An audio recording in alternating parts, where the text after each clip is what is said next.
It's a brand new game. You'll have to do it all over again, as will the two teams. Australia and India going head to head, and I think it'll be an important game for Australia from their point of view to try and again shift the momentum exactly as India did. Yes, it was not just about reducing the margin to 2-1. You can see the impact it's had on the T20 international series. So probably more important for Australia than even for the Indians.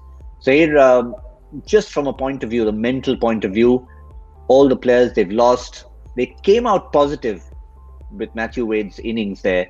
But at the end of the 40 overs, they've come out second best. So it'll be important for them on Tuesday. Absolutely. I think it'll be interesting to see if there are any more changes or any more recoveries from the injuries, because since the injury list is so long, we'll have to see how it goes. And also because the series is done and dusted, how they approach it before the test series start, that will be another thing to watch out for. I don't think any changes will be seen from the Indian side. They will possibly continue with the same thing. But as far as Australians are concerned, I think maybe if Josh Hazlewood is fit and wants to play, then that one change will be on the cards. Rest is pretty much going to stay the same. Well, they have drafted Nathan Lyon in as a possible replacement. We've already seen plenty of spin from Maxwell and the two leg spinners. Do you see any possibility, Michael, of Nathan getting a little bit of a look in? Not his necessarily favourite format? No, I don't see that. Surprised actually that he's been called up with the Test series just around the corner. I would expect that Australia now be having half an eye on that Test series start in Adelaide. I don't think they need to make changes going into Tuesday. Obviously, if Aaron Finch can declare himself fit, he'll come in. But I'd go the same again. I don't think they were far away, Australia, this evening. I thought they were just a little bit light with the batting. Now we can kind of look at it in hindsight in terms of the amount of runs that were scored. With the ball in hand, they did okay. The leg spinners were very, very good. I just thought that Matthew Wade could have used just Moses Unriks that little bit probably smarter than he did. Now they put up a decent shot. They were probably a 7.5 out of 10 performance. The Aussies, they weren't that far off.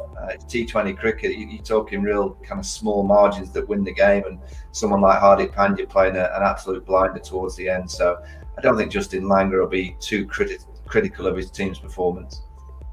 Well, quick one to finish, Michael.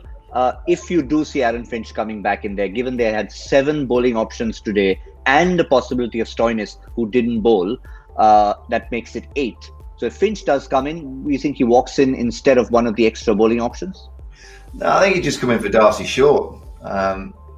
Darcy's not really come out of the traps and played with a great deal of freedom. I hate the expression, but I'll use it. He's chewing up too many balls. He's not kind of swinging the bat like I've seen him swing, and he's got his own conditions. Generally, in Asian conditions, when the ball's spinning, he does struggle. But at home in Australian conditions, which he's obviously batting in now, he's generally been very, very strong and good. So I think Finch should just come straight in for Darcy Short. Matthew Wade at the top of the order, he worked.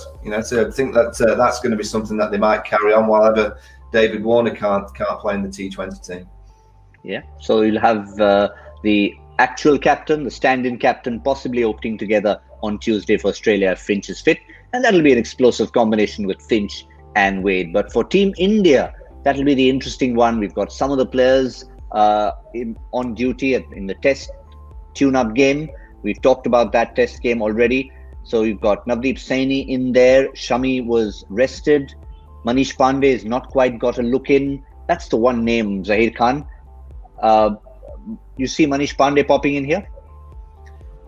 Not really. I think yes, if he had been fit for this game, then maybe they would have continued with that. But Shreyas played a good hand.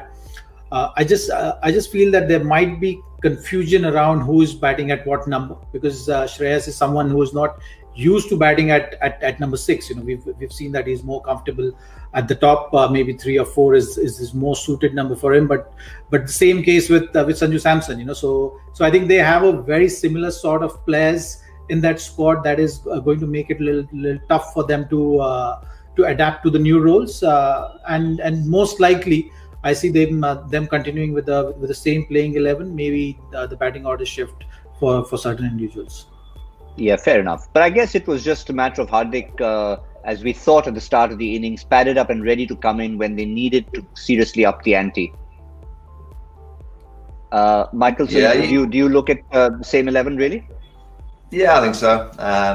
Unless one or two of the bowlers are a little bit sore with the game obviously starting on Tuesday, but I think Virat, I'll be quite happy to take the same 11 out. They played a fantastic game. They were smart in the field at times. It's just that fielding aspect. We spoke a bit about it at the halfway stage. India have to improve the fielding. They're good athletes. They manoeuvre around the ball well, but they're dropping too many balls. So I always believe that when you win a game, that's the time to be critical of your team. When you lose, like Australia have, you can kind of just pat it on the and move away. But India, if they want to be the best team and go on and win World Cups, they've got to pinpoint that fielding aspect, because it will cost them. It'll cost them in a big game one day, and it may be a semi-final of the World Cup. It might be the World Cup final. So they've got to improve the fielding.